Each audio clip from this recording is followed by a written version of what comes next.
Hello, my friends. John LaRuffa here, and welcome to another Rules Speed Through. And tonight we're going to tackle this juggernaut. This guy, Trismegistus, is a heavy game and a difficult game to understand and to play. But once you get it going, you kind of get moving. And what I really like about it is that the AI's turns are very uncomplicated. So you can spend all of your time focused on your own strategy and just have to do a minimal amount of things to keep Botmegistus moving forward. So let's get through the intro here and get right into learning how to play the game. Again, what these things are, these are supposed to be refreshers for you who already know how to play the game. They're supposed to get you back to the table quickly. So let's do it. All right, let's get started with an overview of what you see. First, you've got your own laboratory here. In the laboratory, that's where you're going to store your various materials. You're going to see your transmutation tracks, and you're going to have this little area right here where you're going to store different Philosopher's Stones. Once you unlock them, we'll talk about that. This is going to have to do with your tracking of your dice strength. These two little icons are for reactions. This tells you what color you are. This is the spots for your artifacts. You'll start with one starter formula right here to work on, and you also start with one mastery formula to work on, and then one of these publications so that you can try to see what you're going after. A couple other things to note: these symbols up here are what you need to do to get the publications. These symbols correspond to any symbols that you have here from completed experiments throughout the game, as well as the symbols in your artifacts. So you need to be able to have different, one of those symbols represented to, at the end, kind of put on that card to gain the victory points or whatever else in particular you get. On the cards themselves, you're going to see a couple things. So first and foremost, you're going to see that this area right here shows how many victory points is worth at the end of the game. This area will show something you will get immediately once you complete this experiment. And then this is the required materials for the experiment, and then the amount of mastery you have to do to complete this experiment. One thing I want to mention right now is that you can substitute mastery. Mastery is on this mastery track here, but if you don't have the two mastery, you can use different silver, silver tokens throughout the game to make up this. So if I had 2 silver, even though right now I have 0 mastery on the water, as you see right there, I'm able to spend both of those in order to use this card and do this. Also, gold is a wild resource. It can be used for everything in the game, so you can always spend gold to do any of that stuff, even with regards to the silver, like I talked about. It can also be spent as mercury. Mercury is sometimes used for other things like transmuting a different element. So gold is very good. Also, you can use gold to purchase one of each of these Philosopher's Stones. So at any time of the game, you can spend 1 gold to pick up 1 from each of the sets, 2 gold for the second, 3 gold from the third, and 4 gold from the fourth set. You also unlock these Philosopher's Stones by completing experiments, which I'll show you in just a little bit. If the first experiment you complete in this area would unlock one of these 2, etc., etc., etc. So in order to unlock all the Philosopher's Stones, you have to pay gold, or you have to complete experiments. When you do, you take the Philosopher's Stone, you put it into one of these spots right here. At any point in the game, you can flip this over to take the action. That it's not an action, just the free action, and that will give you whatever it is. And if at any point in the game you fill up these rows, you get to take advantage of the specific bonuses that happen there. So that's all that is represented by this area right here. Then you have this area on the board. First and foremost, you have the artifact storage area where you're going to be placing artifacts that haven't been purchased. When you go to purchase an artifact, which we'll talk about later, you reference which kind of color these things are on. You have the different areas where you can pick up experiments. Those experiments can be purchased through some dice actions we'll talk about. You have the turn order, the different tokens that you use for transmuting. You're going to be trading those in when you do the transmute action. Your different dice that you roll at the beginning of the game. Remember, you can have no more than 5 dice in any one place. If you have more than that, you have to re-roll all those dice and then redistribute as they come up. You're also going to have a little spot for the bot who plays against these set of cards. At the beginning of the game, you're going to choose 1 bot personality card from the couple that you have. You have 4, you're going to put 1 in there and you shuffle 1 in. You're also going to choose the mastery card that corresponds to the artifact that this bot was given, and that would be one of the starter artifacts that you didn't take. Finally, you're going to put 2 gold in one of these enhanced dice things that basically move up the power of your dice. So those get to be put in there as well. And so that's kind of the setup of the game, and let's go ahead and move on to the actual play. So the first thing that's going to happen on your turn is if you do not have any dice up here in the track, you're going to choose one of these dice and you're going to draft it. So you can draft from any of these areas. The wild card area can be set as anything you want, but it must be set before you put that down. Most of the time, not always, but most of the time the players are going to want to draft from the area that gives them the most potency. For instance, if I take this, I will gain 5 potency because there's 5 in that spot before I draft it, and then we put on the number 5 over here. If, for whatever reason, I decided to take a different one, let's say I took this, I would get a 3 potency because there's 3 there. And I can use one of these ethereal dice tokens, if I have one, just one, to move that up by 1 space. I can do that when I draft the dice, only when I draft the dice. You can't do that later on. It's only when you draft the dice. So drafting the dice will set me up, and then I will take my first action. And again, if I take the infinity here, I must choose what it's going to be before I set it down. And I would only get the strength, the potency, for how much infinity dice are in there when I choose that. So on my turn, I can choose from basically 6 different actions once I have a dice drafted. So for instance, let me go ahead and draft this dice right here. This will give me 5 potency, and it'll be a white dice, and it points to this particular symbol over there. So with that, I can do a variety of things. I can decide to spend any number of potency to gain this many materials of this type. So let's say I wanted to get 3 materials. I could go like this, 1, 2, 3, and then I would take 3 of these yellow cubes and put them on that material track. The material track must, or the material type must match what's on the dice, okay? That's the first type of thing I could do. Additionally, or I'm sorry, otherwise I could do another action called gaining essence. If I want to gain the essence, I would gain whatever essence is in this area right here on the dice I chose. So for instance, because I chose this particular dice, I could spend, let's just say, 2 of these to gain 2 of these wheel-looking essences right here, and then I will use those later to transmute. Again, you can spend as much potency as you want to be able to get as many tokens, but they have to be of one type. If you decide to get one of these dice, you can see that it is a wild card, so it can be used for any of the potencies from that standpoint of getting the particular material. One thing I should also, or the particular essence tokens. One thing I should also mention is that when you gain materials, they always go to this unrefined location down here, and they never go to the refined area. To get the refined area, we have to actually take the transmute action, which I will talk about in a second. Transmuting is one of the main things you're going to be doing in this game. It's basically how you turn one thing into something else. So, for instance, let's say I have this situation on my board right here, just like this, okay? I can use this dice to transmute across any of the white tracks. What that means is I could transmute this to here by spending 1. I could transmute this to here by spending 1. I could transmute this to here by spending 1. However, every time I take a transmute action, I must spend any of the essences that I've already gotten. So let's say I have these different essences right here. If I wanted to go ahead and do a transmute action, I could spend 1 in this spot right here, choose whichever essence I want to discard that essence, move up on the mastery track by 1 space, and then I could transmute something along the white track. So for instance, I could take this and move it into that. Okay, that would be one way to do it. I can do this as many times as I'd like. Okay, so I could decide to transmute again if I want. It could be the same or a different essence, the same or a different material, as long as I stick with the white because it's a white dice. If I want to transmute into the red, I have to have a red die that I'm using. If I want to use the black, I have to have a black die. Now, when I transmute, let's say I have an artifact in this slot, and I go ahead and I transmute this section right here to there, all right? I make this material into that material. I would trade this in like usual, move up on the track like usual, but then I'm allowed, if I want to flip my artifact and get the bonus. So in this case, I could flip this artifact, and I would gain 2 of these ethereal dice tokens. Or ethereal dice tokens, pardon me. That would allow me to use those for bumping up my potency of the dice when I draft my next time. This will remain unflipped unless I want to recharge it. So another action I could take is I could spend 1 of these to recharge. That is another action that you could take. You can recharge an artifact that way. The other actions that you could also take are gaining experiments. So if I want to gain an experiment, I could spend 1 of these, not more than 1. And also on the artifact, you can only do that once. You can't do multiple in one turn. You have to wait till another turn. Same thing with taking a specific experiment. You can only take 1 per turn. So if I spent that 1, I would look at this symbol and see, okay, I can take from this book right here. The only one I can take right now is this. If you take 1, you replace 1. Okay, that's how it always works. So you take and you replace with a new experiment. You can only have a maximum of 2 experiments, not counting your mastery experiment or your expert experiment. And so this would mean I was full, so I'd not be able to take that action again. And that's how you gain experiments throughout the game. The final thing that you can do is gain an artifact. To gain an artifact, you have to spend 3 potency, 1, 2, 3, and you have to choose one of the artifacts from the color of the die. So for instance, I could do that. I could take this and I could put it in any of one of my specific slots that I feel like, okay? And that's how you gain artifacts, then you draw a new one from the space and put it down there. And that is all the different things that you can do for your turn. So again, gaining materials, gaining essences, transmuting, recharging an artifact, gaining an artifact, and gaining an experiment. The first 3, gaining materials, gaining essences, and transmute, you can use more than 1 potency to do that multiple times per turn. The other 3, gaining an artifact, recharging an artifact, or gaining an experiment, you can only do 1 of those actions per turn.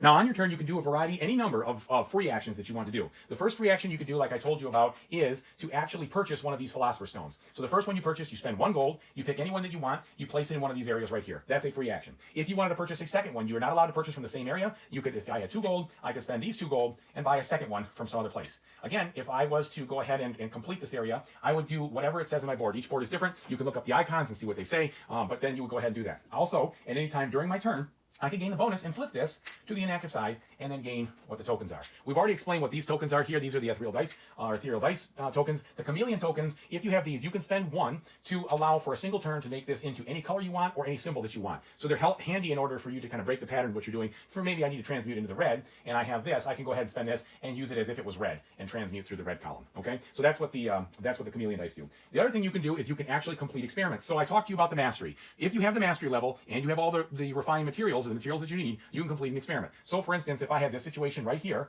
I would have the materials that I need, these, and these 2 refined. I do not have 2 on the mountain track, right? I only have 1. So I either have to wait, or if I had a silver or a gold, I could spend this to give myself a pseudo boost on that track right here, and then I would be able to do that. So if I did that, I would be able to do the spell. I would turn in, not the spell, I keep saying the spell, the experiment. I turn in these 3 different things, and then I go ahead and I will get the 6 points at the end of the game, and I will then get 2 of whatever unrefined material that I want, because that's what the bonus is. Then I take this green card, I tuck it under here, keeping that available to see, because you're going to need to use those when it's time to fulfill these. And then I take one of these, one or the other, and put this Philosopher's Stone on that spot. Now, if I do a second green experiment, I still do not get to unlock that. That is only unlocked through the purchase of gold. Additionally, when I go through all of this and I put this down here, the green go with the green, the red with the red, the blue with the blue, but then, for whatever reason, the black with the yellow. I don't know what happened. They kind of goofed that out, but that's not intuitive. The black with the yellow, the other ones are color-coded. Okay, so that's how you complete your specific experiments, and then you can do those at any time. It does not matter on your turn. It does not cost an action. Now, when it is not your turn, when it is the AI's turn, you can react to anything that they're doing. So we're going to get into that by showing you the AI's cards. So first and foremost, on the AI's turn, you're going to flip this over. The AI is going to try to draft this dice over here, okay? So they're going to try to get a white die with that symbol. In this case, no problem. There is one available. They're going to put that on their slot, just like you would, in the 4 slot, okay? Because there was 4 there. However, if they have an ethereal dice token, they're going to spend that, and they're going to boost it up like that. So they'll always try to boost if they have it. Then they're going to spend this amount of potency, all right, whatever that says. And then you're going to do the bottom parts of these cards. These cards do a variety of different things. Some of them will increase, most of them will increase your mastery, their mastery, pardon me. Sometimes give them points if there's a difference there from the standpoint where you are. They'll boost them on tracks, gain gold, gain artifacts, gain new experiment cards. Again, boosting up, very easy to do. These are really, really simple, and I love that because this particular bot setup really provides a challenge, yet it gives you a very easy way to deal with their turn. After they take their turn and do whatever the action is, then you have the opportunity to react. To react, you flip over this little token, showing that you've exhausted, and then you look at that die that they use, and you can use that die just as if it was yours for a specific type of action. First of all, you can gain 1 raw material. So I could use this to gain 1 raw material, like that. Or I can gain 1 essence. I could use this to gain a wheel essence, just like I would if I was gaining. Or I could transmute 1 time. I'd have to pay an essence, I'd go up on the track, and it would just be like I was transmuting with a white die on my own. Or I can spend it this right here to recharge one of my artifacts. So if my artifact was exhausted, I could go ahead and flip that. And so the recharging or the reaction effects can be taken after excuse me, after the action of the Botmegistus is done. You can do that. You basically exhaust this, then you can do another one once you've exhausted both of those. They stay that way until the end of the round, unless you find a way you have a spell or something that allows you to flip it over, or you have something that has that little icon when you complete that area. And then you get those back. And so those are the different reaction things that you can do. Okay, so let's talk about a couple other things. Number 1, on the mastery situation here on these tracks, whenever you move onto or past an icon, you're going to get whatever that icon allows you to do. This icon lets you do a free a free boost on one of the other tracks, whichever one you want. This one lets you get an ethereal dice. This one lets you get a chameleon dice. So those are kind of helpful throughout the game. And once you keep on going, the AI or whoever else could also pass that when you do. But at the end of the round, you're going to remove this. So if one or the other of you did not get past that specific bonus tile, at the end of the round, it gets removed. So that way that other person who's trying to still get there does not get it after the round. So basically, once you move past it, you've got that amount of time. At the end of the game, if you get to these areas, you're going to get 2, 4, or 7 points for those specific tracks, depending on where you end. A couple other things I talked about how you replace with spells. If there are experiments. If there are no experiments for you to replace with, you don't refill in those areas. That's it. They wait till the end of the round. You always replace these as you use them. Again, if you were to somehow get through all of these, which is unlikely, especially in a solo game, you'd wait for the end of the round. And if you completely exhaust a bowl of dice, you would again wait to the end of the round to get those. One of the things I didn't make clear is that when you're doing a transmute, besides using these tokens up here, you can use Mercury in either its refined or unrefined form, and then you would move up on the Mercury mastery track. So that's a little bit different. You don't need a chip for that. You just have to actually have the Mercury. The game is played in 3 rounds. Each round you will use 3 dice. So after you've used your 3rd dice and you've completed those actions, once you do this, maybe you use another one, it goes down here, maybe you use another one, now it's here, then you're going to go ahead and you're going to slide your turn order down to the first spot. So if the Botmegistus finishes before me, he's going to slide it down there, and then I'm going to slide my turn order down there when I'm done with all my actions, and then he would go first in the next round. When you go to the next round, you are going to deal out the spells. You're going to take these out, the experiments, take these out. From there, you're going to put this level 2 experiment batch in here, and you're going to put level 2 experiments on all of the empty spots, okay? And then you're going to put them up here. Also, you're going to just completely wipe these out, and you're going to put down your level 2 artifacts, as so, just like this. Okay, and then these are going to be available to purchase. Now, when you get to round 3, you're going to do the same thing, except if there are any level 1 experiments still in this area, you're going to remove those before you put in the level 3. So you always remove the level 1 experiments at the end of round 2 and put any level 3s in their spot. You would not remove a level 2 if it's there. You would just leave it. And then that's kind of the way the rounds end, and there's no other real bookkeeping besides removing those if you pass them at the end of the round. The other thing, I should say there's one more thing. At the end of the round, you are going to flip over your reaction token, and if you've exhausted any of your artifacts, those are going to flip over as well. The Philosopher's Stones are once and done. They stay flipped. They don't get used, and you don't reshuffle the Botmegistus cards. However, when you get to the end of the round with the Botmegistus, he's going to look and see which artifacts or which spells and artifacts that he's completed on his turn that have the most icons, and then he's going to put whatever that is in here. So, for instance, if he had picked up this, and maybe he had completed this and this, he would then look and say, okay, I've got 2 air, 1 water, 1 fire. I already have that one, so I ignore it. Okay, I'm going to put this level 2, or this air card, air mastery card, into my existing cards and shuffle those up. If there were some discard piles here, he'd still put them inside the draw pile and shuffle those, so they would come up regularly and right away. And so that's what happens at the end of the round.